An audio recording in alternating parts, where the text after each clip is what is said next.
Hello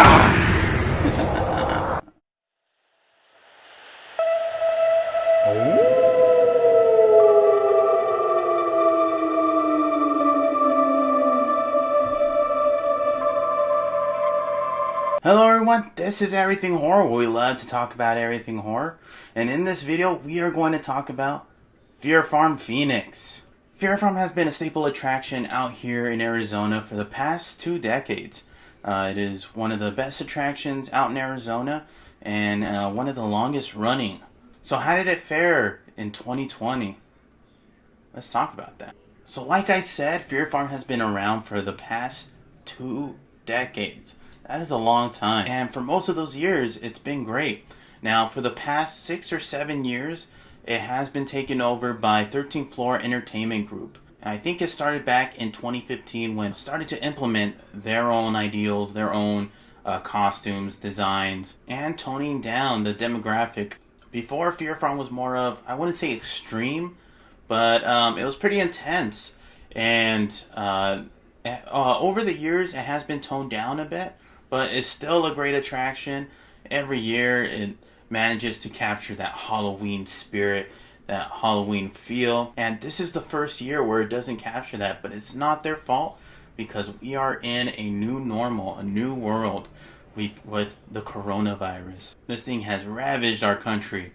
And along with it, haunted attractions. Some haunted attractions won't even open because of the circumstances of the possibility of people, these being super spreader events. But we're not going to get into all that stuff. You guys want to know, was Fear Farm great this year? It was good for the most part. For the circumstances, I think they did the best that they could do. They weren't able to create that same fall feeling because they had to keep people almost like in a single file line. We went from house to house to house to house in the order that they had it. So you first started with the reaping, the corn maze, and then from the corn maze you had to go into the plague, and then from the plague you had to go into the bunker, and then from the bunker you had to go into fallout. And that was the only order you were able to go through the haunted houses. So from when you got out of one of the houses, you immediately had to go into this line into the next house. Now luckily, the way they have everything set up, they have people come in at the time that they're supposed to. So we were from 7 to 8. So we got there at 7. We're able to get in right away. And there wasn't much of a line at all. We were pretty much able to walk in and out of each house almost immediately. I would advise, if you are able to get general admission from 7 to 8 and 8 to 9, I would just get regular general admission. Now after that, if you only see general admission from 9 to 10 and 10 to 11, I would say you would get the fast pass. But if you are going there at 7 o'clock, you generally do not need a fast pass at all.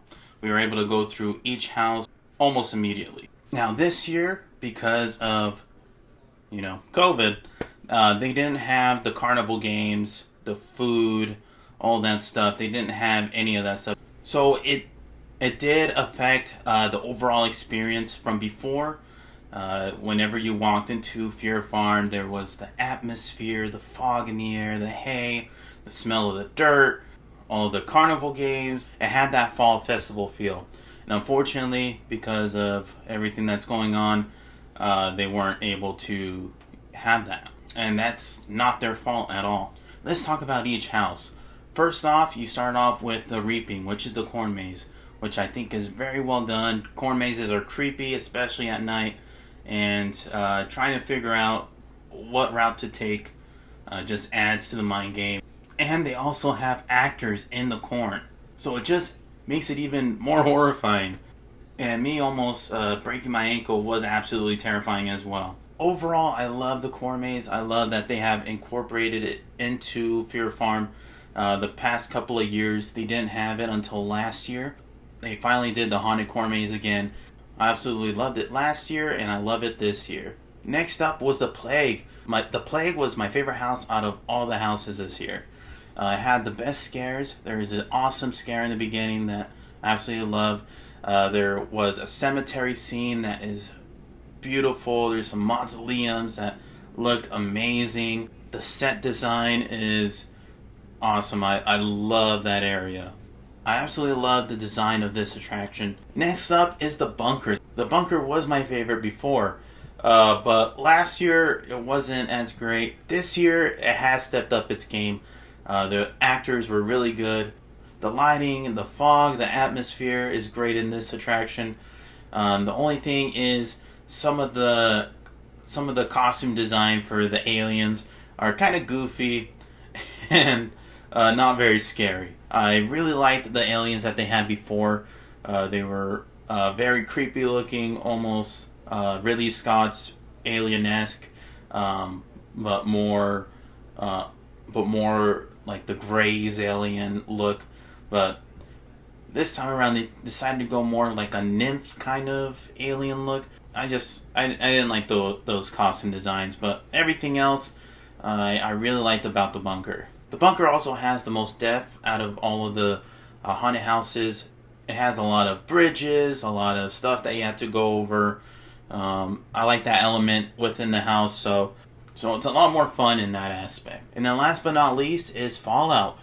This was also another strong house. Unlike the bunker, the costume designs in this house are really awesome. There's also an animatronic that is very well done. The sets of this attraction are great as well. Although most of this haunted attraction is going through shipping containers, I think they do a job well done with making it creepy, able to put in awesome sets in these shipping containers. Because if you think about it, if we were to go into a nuclear fallout, where would you live? In the shipping container, more than likely. But this was another strong house. One of the biggest positives I have to give to Fear Farm this year, this is something that benefited them, was keeping every group spread out. Before, it used to be conga lines going through the haunted attractions because there were so many people that would go to Fear Farm. But this year, they have to have space between people. And it really, really benefited everyone because we were able to get good scares. Before, we would catch people getting scared and then we would just walk by the scare actor. And this really benefited Fear Farm for sure. And I think it's going to benefit any haunted attraction that is incorporating this because what you pay for is to get scared. You want to get scared. And a lot of these years from before, you weren't able to get scared because the people in front of you were getting scared. This was a great benefit to Fear Farm and a great benefit to each haunted house because we were able to get scared. Overall, I ended up liking Fear Farm this year better than last year. Even though you could tell there was a lot less scare actors, just you being able to go with your group and get the scares that you're supposed to really, really upped the experience.